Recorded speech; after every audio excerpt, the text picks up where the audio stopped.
are these people? You were there. I Yep. caught you with this bombastic side eye to camera. Very nice. You know, I'd be giving it that side eye too, especially when he came out. Me and Collin definitely wanted to showcase this. He didn't necessarily ask us to, but we watched that interview and we felt like we were needed to say some things. Collin especially. Actually, well, I think given the context that you started with, thank you for that, because there's actually more to this, but yeah, keep going. But yeah, so why don't we do this? Let's watch it first, and then you can fill in what we weren't able to see, and then we'll kind of continue from there. So yeah, let's so those of you who did not see this, I saw this on your Instagram. Yeah. And I believe it was on Twitter as well. So this is the interview that you had with Ben 2 weeks ago. Exactly 2 weeks ago, October 7th. 2 weeks ago. Right. Yep. Okay. So October 18th, sorry. October 18th. Okay. Whatever date it was. And here 2 weeks ago on Wednesday. We're seeing if anyone out here condemns Hamas, the terrorists. Absolutely do. Awesome. Yeah. Are you with these guys? you can hear it. How about now? I can't. We're seeing if anyone out here condemns Hamas, the terrorists. Absolutely do. Awesome. Yeah. Are you with these guys? I just showed up independently. You just showed up. What do you think about what's happening out here? It's necessary. This is necessary? It's necessary to protest what's happening right now. Okay. Because there's no reason why tax dollars, American tax dollars, should be going ahead and funding not just this war in Israel, but the war in the Ukraine. There are homeless people around the world. There are homeless people in the United States that don't have homes. There are military veterans that don't have medical care. There are people that don't have health care in this country. And you just showed up here. You're not a part of this. No. I love this. What's your name? My name's Joe. Joe? Yes, sir. I love this. Joe, I'm with you 100%. Now, these guys are saying ceasefire, but they won't condemn Hamas. They won't condemn terrorism against Israel. And I hear what you're saying. Yes. We don't want to spend our money on all these wars. Right. But would you agree we should condemn Hamas and any terrorist organization? I absolutely do. Because, again, Hamas is a terrorist organization. That's what they are. If you read what Hamas's charter says, it talks about in their charter the extermination of Jewish people. Yeah. That's wrong. Yeah. In every form. Yeah. No one should be exterminated, whether it's Hamas looking to exterminate Jewish people, or as importantly, the extermination of Palestinians at the hand of an Israeli regime. Steve, I didn't know this guy. I didn't know Joe was going to be out here, but he's the first one that's willing to talk to me. He's not a part of this, but he's actually. I love that. I was going to be out here. I'm here to play a show tonight in Washington, D.C. at Flash Nightclub. Hang on a second, Joe. Hang on a second. Go ahead, Steve. Ben, ask Joe, can he identify any politician of any party that represents his point of view that speaks for him? So Steve wants to know, can you identify any politician in any party, right or left, in Congress or anywhere in this city that represents the views that you believe? None that I've seen so far, because whenever anything is bipartisan in the United States, that means it's never good for the American people. It's never good. Whenever you have bipartisan support for a war, bipartisan support against healthcare, bipartisan support against reparations for American descendants of enslaved Africans, bipartisan support against student loan cancellation. That's not good for people, working class Americans that pay taxes to this country. I want to opt out of paying taxes. My tax dollars and a whole bunch of taxpayers' dollars here in this country didn't go for this. We didn't ask for this. You know what I love about this, Steve? I bet you Joe and I bet you we disagree on maybe half of the issues. You know, I don't want tax dollars going to wiping out my student loan debt because I chose to get that. But I agree with you 100%. You chose to get I'm student tired loan of debt? paying taxes for what all my tax dollars are going to. Steve, this is what we need. Conversations in America. Unfortunately, we don't have that. You got people banging their drums saying ceasefire, but supporting Hamas terrorists. That's the sad reality. And again, I don't know your name. I don't know what political affiliation you have. Yeah, we got these guys yelling over here, Steve. These guys yelling over here. But Joe's the only one that's willing to talk. And again, I don't know your political affiliation, and quite frankly, that doesn't matter to me. Yeah. Because this is past politics. This is past politics. And again, I was here 2 years ago for the Force the Vote rallies to make sure that the progressive members of the House of Representatives had Nancy Pelosi do a floor vote for Medicare for all during the middle of a deadly pandemic. Again, I would disagree with you on that, but that's the beauty of America. You wanted to keep Nancy Pelosi? It's not only a First Amendment right, it's a human right. Yeah. You have the right to protest. The First Amendment of the United States affords 5 rights. Journalism, like you're doing right now, the right to protest your government for redress of grievances, freedom of religion, freedom of speech, and freedom to protest. This is what we have in America. This is why America is America. But unfortunately, this country freedom is of assembly, close enough. Built on genocide, it was built on racism, it was built on the disenfranchisement and enslavement of Africans and Native American people. And unfortunately, we may disagree on this too. I think it's being exploited now by the very people that say they care. Steve, hang on one second, Joe. Go ahead, Steve. Hey, Ben, ask Joe where he's playing tonight at the club so the audience, if they want to, my producers want to know if they can follow him. Where's he playing? How did they get to Steve, his website? Appreciate the plug. Our audience wants to know, where are you promoting? What are you doing? You said you're going to go to work at a club. Where can people come find you that watch this and want to support you, support small business? I'm playing a show at Flash Nightclub, Washington, D.C. Joe Nice DJ on Instagram, Facebook, Twitter, SoundCloud, Mixcloud. That's who I am. Again, I don't know your name. I'm Ben. Ben? God bless you, brother. Likewise, brother. Thank you so much. And again, I fully support the idea of a protest because politics, bad politics, not only bad politics, but bad policy and dishonest politicians got us into the position we are in right now. And it was Albert Einstein that once said, we are not going to solve the problems with the problems that created the problem. Yeah, amen. We're not going to solve our problems with politics. Yeah.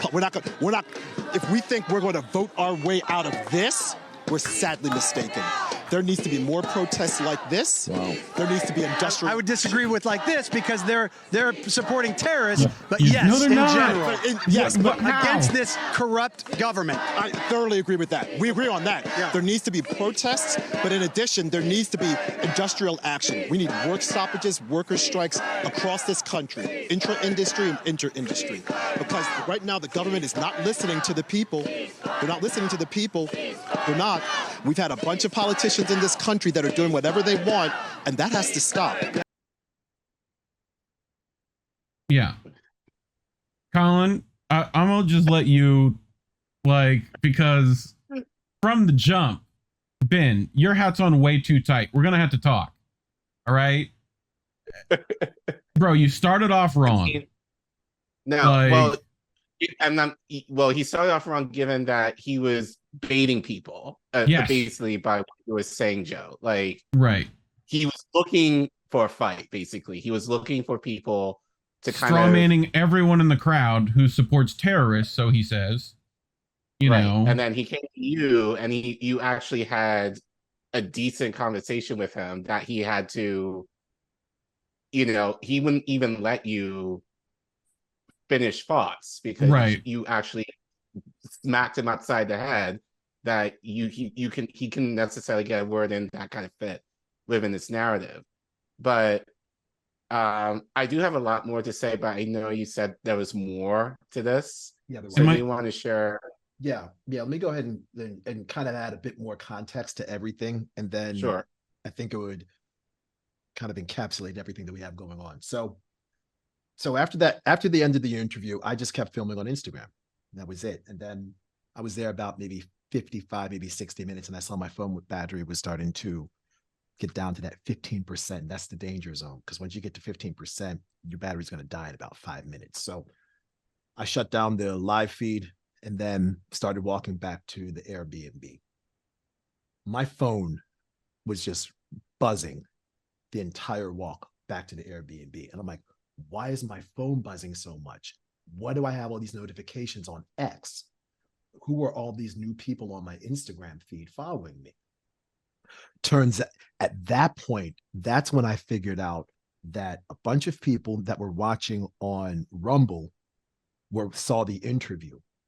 Okay. Again, I had no idea that I was being interviewed. You all just saw the interview. Ben never said, yep, you're on, this is part of War Room. This is going to be on Rumble. None of that was in any part of the conversation. Yeah. So you all just saw it. There's no way I would have known it.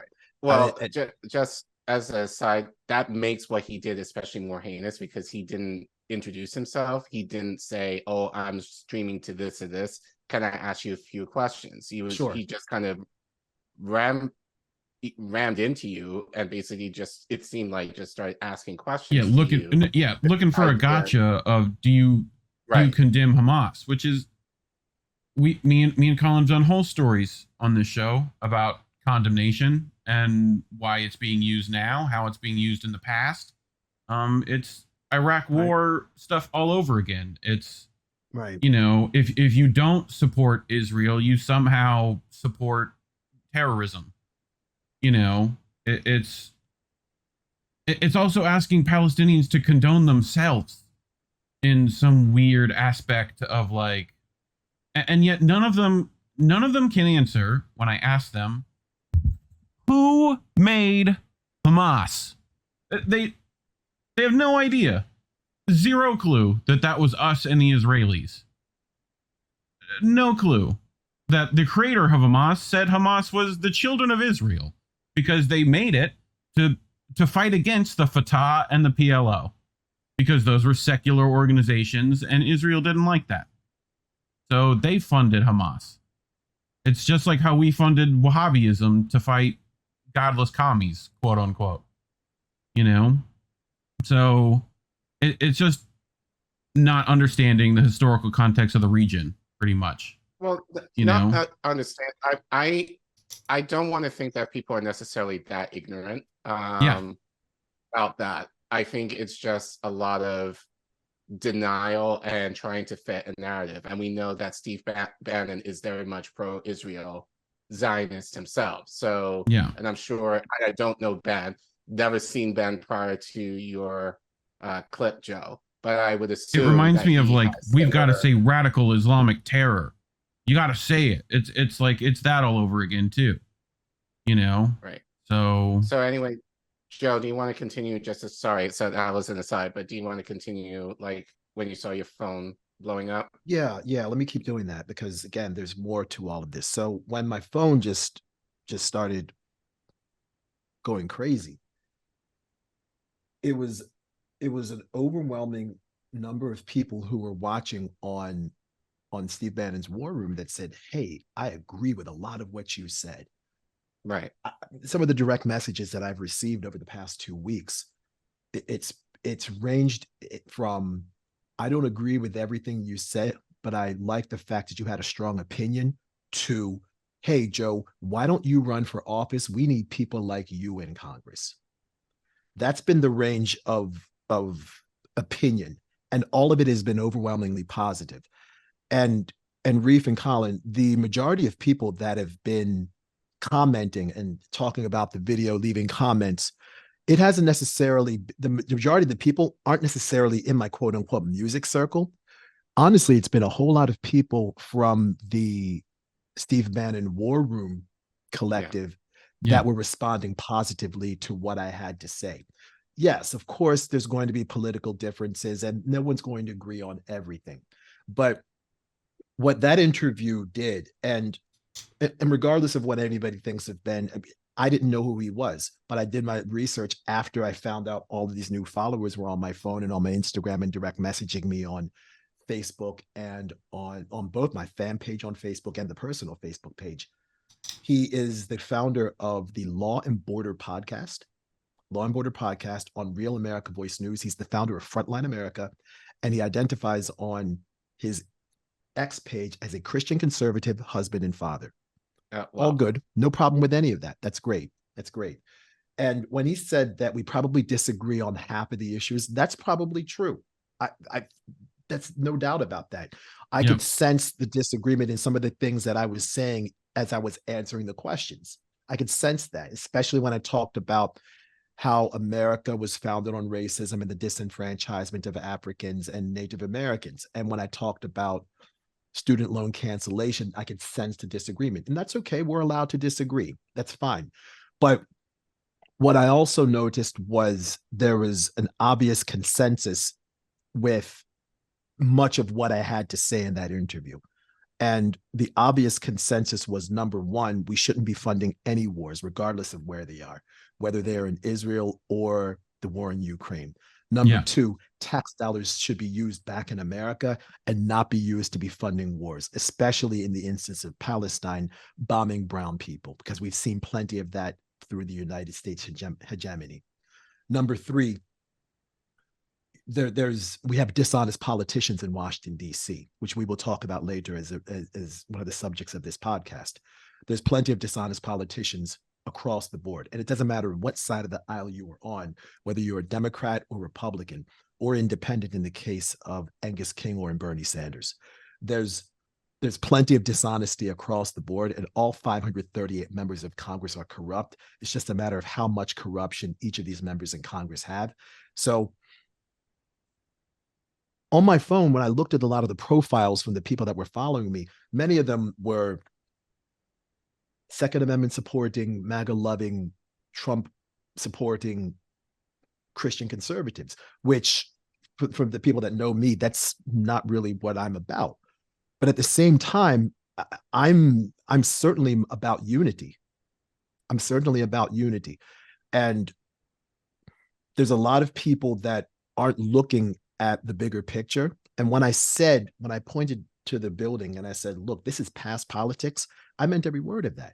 This is way past politics. We're not going to vote our way out of this, because what we're seeing right now is a Democratic Party that's in lockstep with a Republican and/or conservative party that is hell-bent on war, hell-bent on militarism, and hell-bent on spending $2.2 billion a day on a defense budget. When we have people that don't have homes, we have people that don't have health care, we have people that we have cities in America that don't have clean water.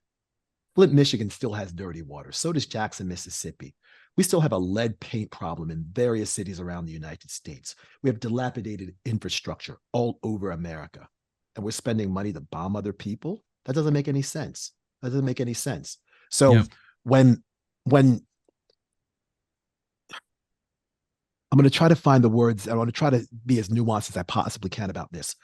When people say America first, when somebody that is conservative says America first, it seems, or at least feels like there's a quote unquote white nationalist vibe that comes from it.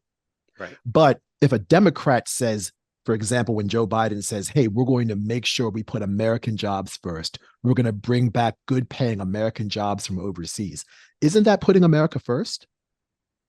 Isn't that somewhat of the same concept? Yeah. So what I really want to get out of this, at least this introduction of this conversation, is identity politics is ruining America. It really honestly is. It's ruining America. And we're too caught up in many instances in our own silos, in our own echo chambers. And there's a lot of people across America, regardless of political affiliation, regardless of religious belonging or location, etc., that I fundamentally want the same things out of life.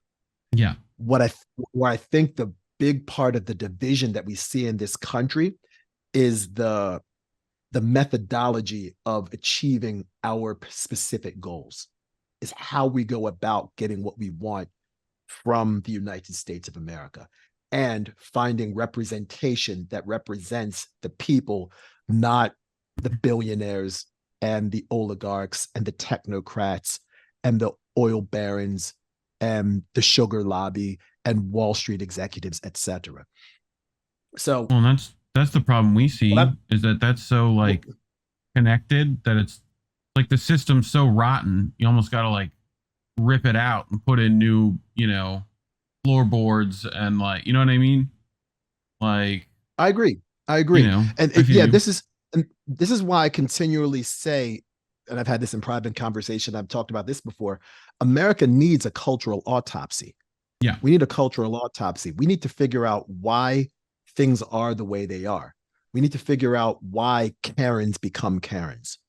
Why, let's go on the other end of this, why Black people are the only groups of people that wax poetic about killing the other Black people in our music.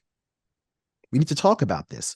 We need to talk about the connections that we have to other organizations and why many of these organizations are not focused on solving the problem. They're merely interested in their self-preservation And this is especially true in the nonprofit space, something that I know a little bit about. So, why do mass shooters have similar psychological profiles? Why is that? What is there any difference between Central Park Amy and Carolyn Bryant? Why do we see these sorts of people consistently show up in our societies? Where do these people come from? What are the institutions that continually create these sorts of people? Why do we have schools that teach us what to think instead of how to think? Why do we keep having? You see what I'm getting at with all of this? Yeah. Yep. There's a reason. We need to examine the institutions that make up our society. And the institutes, we're talking the economy, we're talking government, we're talking schools, we're talking religion, we're talking family. We need to look into all of these and figure out why things are the way they are, and we need to reform them. And the other part of this is we need to talk to people that we would normally not speak with, because there is a divide and conquer that I'm seeing more and more of across America. And there's this division, I think, is what the people in power want. This division is what the people in power want. And we need to figure out a way to come together. Yes, there are going to be disagreements. I understand that, but we don't need to be disagreeable. I think that's a big part of it. And when I said earlier on that we need some sort of unity, there's about this before. We need unity, and we achieve unity by speaking to people that we don't normally speak to, or people we fundamentally disagree with. A perfect example of that is Ben, the gentleman that interviewed me. You would have fun.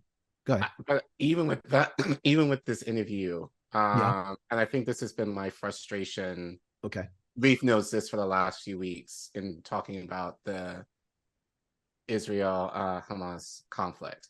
Sure. Like, my question is, and I've actually had a lot of talks with, shout out to Indy, like having a lot of talks with him as he is Jewish. Sure.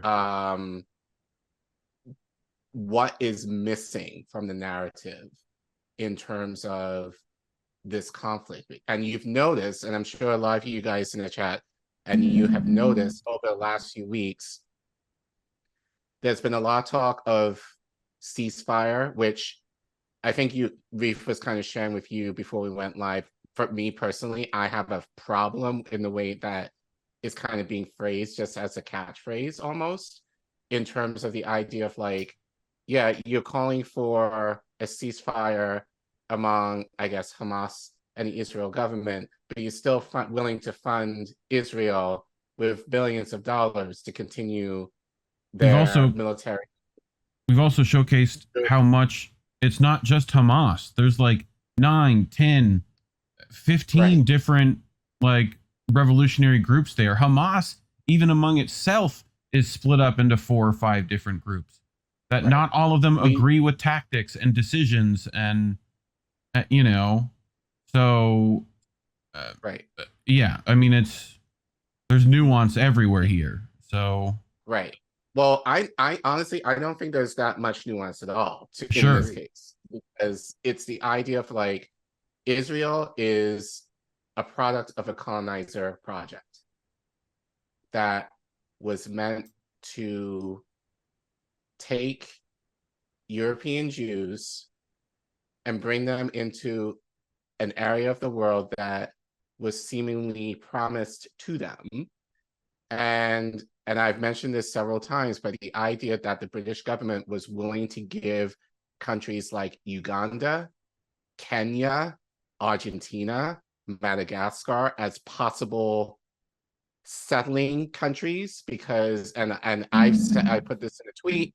This came from, I believe, in Encyclopedia Britannica, that the British government considered Uganda a choice option because it was uninhabited. This was at the turn of the century. Uninhabited. You mean to tell me that you people in Uganda weren't living there prior to the 1900s. Right. Well, it's just So- like South Africa was uninhabited before they got like, Right. you know, So same difference. We so saw how there's- that went. So what my frustration is that I think, kind of going back to this interview, is that people are focused on October 7th and now.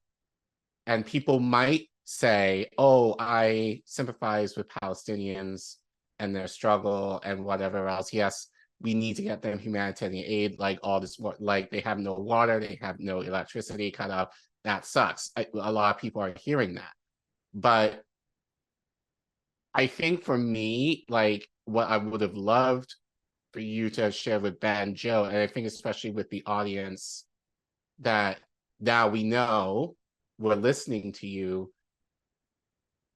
We could have, and I think this is kind of like a learning point for a lot of us who might be in a similar situation that you're in, especially if you're going to any of these rallies and you don't know who may have a camera on you. You have an opportunity to kind of share.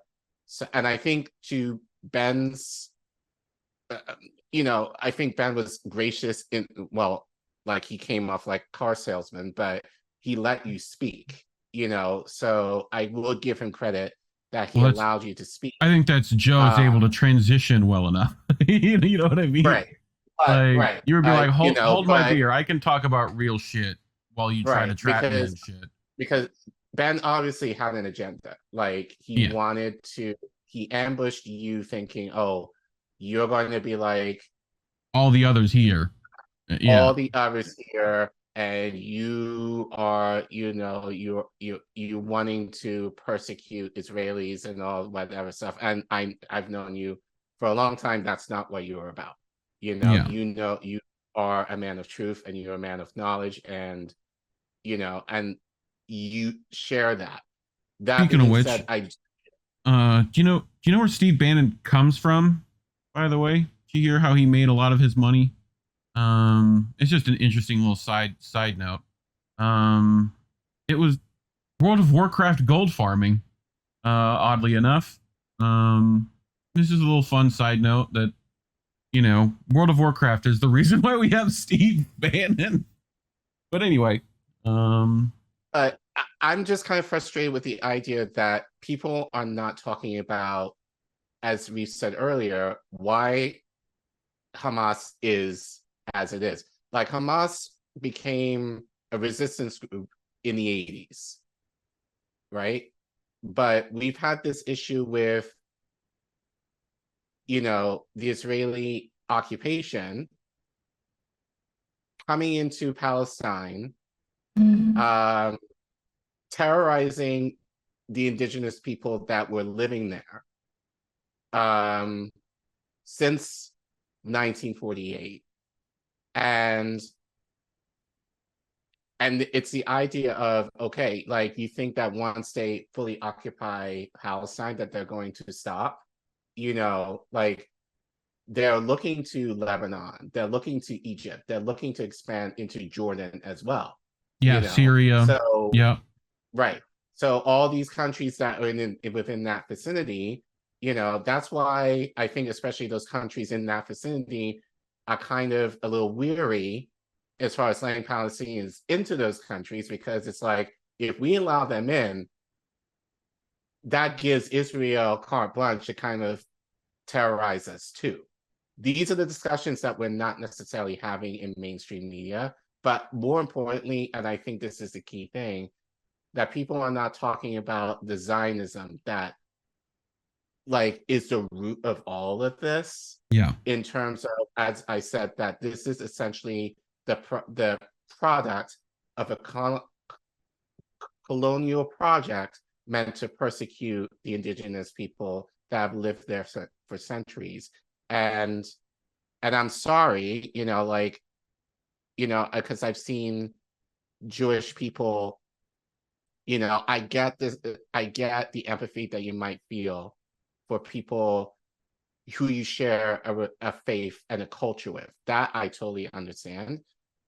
But, and Joe, we kind of experienced this during the Jewish float protests a few years ago.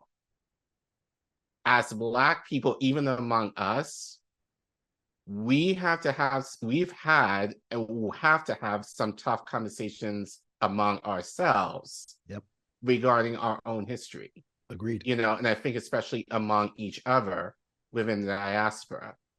So I say to our Jewish brothers and sisters, especially if you have that knowledge of what you know, given the truth regarding Zionism and how it's been used and how religion has been used as a vehicle to give carte blanche to what we're seeing now.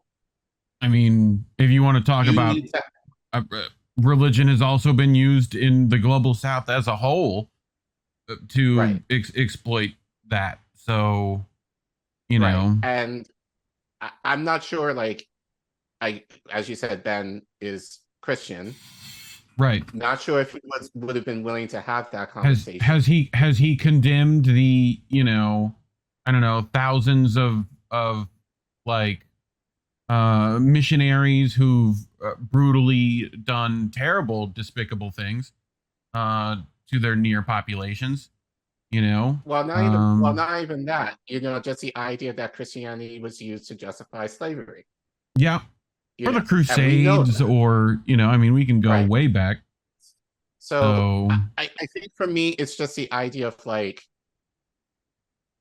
when the KKK, you know, I think when we have a platform, being able to, and I think you did what you needed to do, considering you didn't know what was going on fully.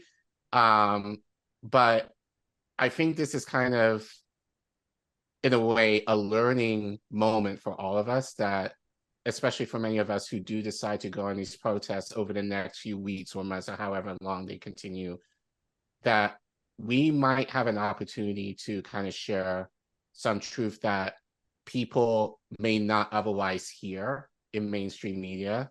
And we need to be prepared in what we're willing to share, or what we're willing to, you know, put out there. Because as you said, Joe, you had, and I think, honestly, you could have said a lot more, you know, in terms of, you know, what you said. But even with the little of what you said, I think was still beneficial to, I would say, a right-wing audience, I would argue, who heard you and understood you, and, you know, and for the most part gave you positive reviews in terms, or they agreed with you. And I think that also kind of shows, I think, one, the power of independent media, but number two, I think in light of the situation, that this whole pro-Israel stance that mainstream media has been taking isn't working. You know, we kind of know this on the left, but we also now kind of seeing this on the right. So I think it will kind of translate to, and I think you'll probably talk about this later, is how we're going to vote. You know, like, if we're going to have, it's kind of concerning to me, you know, like, we're a year out from the election, you know, and I said this on Twitter earlier today, you know, like, yeah, it's easy to call out Biden now. It's easy for you to say with your chest, oh, we need to get Biden out, you know, right now. You should have been saying that really since 2020, but we're here where we are now. Like, before we get to that, any closing thoughts, Joe, you have on your interview, or before we get to what we should do about Biden? A few things. First, and Collin, thanks for all the feedback. I do appreciate that, obviously. I mean, come on, it's you. Obviously, it's number one. Number two, given the constraints of the interview, there probably wasn't much more I could have said anyway. Yes. Because I mean, that's just what it was. I've watched this interview probably a dozen times, maybe more. The more I watch it, I don't necessarily think that Ben was looking for a gotcha moment from me. I didn't feel that sort of vibe. And just from as we started, as there were more points of consensus between the two of us, I felt that the interview was more in good faith than anything else. At least that was my feeling from it. I felt that, sure, there may have been some people that were unwilling to speak to him because they knew what Real America Voice was. And then identity politics kicked in. They were like, oh, Real America Voice. Okay, that's far right wing conservative, Christian conservative. I'm not that. So therefore, I'm not going to speak to this person. I guess from my perspective, my ignorance just seemed to work out for a somewhat viral interview, because I didn't know what a Real America's Voice was. And I didn't know that Steve Bannon was on the other side of that camera. I had no idea about any of this. Ben just asked me questions. I answered them. I spoke my truth. I spoke from my heart. And a lot of people that resonated with a lot of people. And that kind of goes back to what I was going to say earlier on with regards to unity. Like I said in the interview, we're not going to vote our way out of this. We're not. And there's going to come a time, at least I feel there's going to come a time sooner rather than later, that we are going to have to lean on people that in years past or in months or in weeks past, we wouldn't necessarily stand with because of the perception of identity politics. Does that make sense? Yeah. And given what we know about Ben, and then he's the founder of this network, he was working for Steve Bannon on the War Room, and he identifies as a Christian conservative. Fine, that's all well and good. I got no problem with that. That's your thing. You were allowed to believe what you want to believe. Go for it. What I found most honestly refreshing is probably the best word I could come up with, is the fact that someone whose politics is quite opposite of mine, he even acknowledged in the interview, we probably disagree on half of the issues. We probably disagree on probably more than half of the issues. And that's okay. What we found was consensus. And that's part 2 of what I was going to talk about regarding unity. We find people or that we would normally not speak with, or people that we would probably fundamentally disagree with. The next step is find something you all agree on, or more than one thing you all agree on. We talked about this maybe 30 minutes ago. There's plenty of stuff that Ben and I agreed on. The third part is we mainstream or popularize that consensus or that agreement. We make it popular. Hey, you know what? Yeah, there's a bunch of people who are on the right that don't want to fund these wars. There's a bunch of people on the left that don't want to fund these wars. There's a bunch of people on the left that don't want tax dollars going to bomb other people in the Middle East. And we should be using that money in America for a variety of issues, whether it's healthcare, housing, student loan cancellation, infrastructure, etc. There's plenty of stuff we can agree on. There's plenty of stuff we could agree on. And then the fourth part, and this is when I talked about in the interview about dishonest politicians, bad policy, and bad politics, is we enforce the consensus or the agreement that we have with people we don't normally speak to or would not have conversations with policy, good policy. And that goes to the flip side of that is, well, in order to have good policy, we need good policy makers and people in Congress that represent the in the words of Star Trek 3, the needs of the many and not the needs of the few. Does that make sense? That's what the whales, right? So, exactly. So that was it. And I'm, you know, my 12-year-old daughter said, "Daddy, I'm proud of you." And I was like, "All right, awesome." And my mom. And Collin, my mom's a Trinidadian woman. You already know the vibes. My mom was like, "Joseph, you know, you talk to anybody I know." And and then, you know, and this is, and I saw my mom this past weekend. She said, "Joseph, I'm very proud of your son. Look, if my daughter said that she liked the interview and my mom says she's proud of me, man, I'm good. I'm cool." I mean, yeah, that outweighs the few times you've heard, "Are you ignorant?" Like every you know what I mean? Like, you know, look, this is one of these instances. This is one of these instances when 2 people can beat 2 million. Yeah, I feel you. Because I guarantee a whole lot. Because Steve Bannon's War Room has a massive following, and there were probably a couple 100,000, if not 1 million, people that saw that interview. There was a lot of people that saw that interview, and I think the response on X was was excellent. It really, I was overwhelming, quite honestly.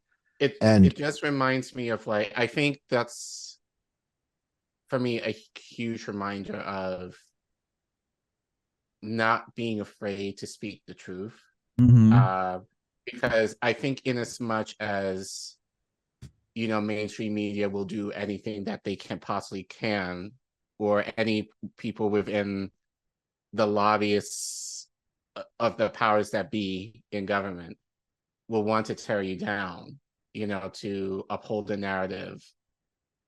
You know, there's, I would argue, way more people who will agree with you in the opposition of that. So I think your interview proved that, you know, that you were able to find, and I think honestly for me, I probably would have been a lot more forceful personally, but that's just me. But I think with you, you found, I think you very quickly discovered what were the commonalities that, Right. you know, people would agree with, and you focused on that. I Well, think like for me, when conservatives would ask us, well, do you like Obama? It'd be like, no. Here's why. Like, right. You know, it's the same kind of thing. It's like, do you condemn Hamas? It's like, well, I don't. Look, here's what it is. You know, like you get to like, yeah, explain your point in a way that they probably not heard before. You know, it's like when you go, yeah, Obama took 2 wars, made them 7. Like you go through the list in your head. They go, oh yeah, no, I get that. That sucks. You know, right. So yeah, I think, I think it's class struggle at the end of the day. You know, we're all from the bottom. You know, so I think for me, it's just the idea of, if people like that speak to you, you almost want to make them regret that they did, because in a way, like, because, you know, like again, just the idea that Ben was like, do you, we got to be careful with our language here, but do you condemn this group? It's the idea of like, you can't condemn them without condemning the Israeli government and ours by association, who continues to fund the military defense of Israel that allows the persecution of Palestinians since 1948. And their war crimes and our war crimes to combat supposed radical Islamic terror. You know, people forget Gitmo still exists. You know, Abu Ghraib still happened. You know, so you know, but those are done by the real monsters. All that stuff, which we're about to get to, I think. So, you know, we're about to tell you why these, if you don't know already.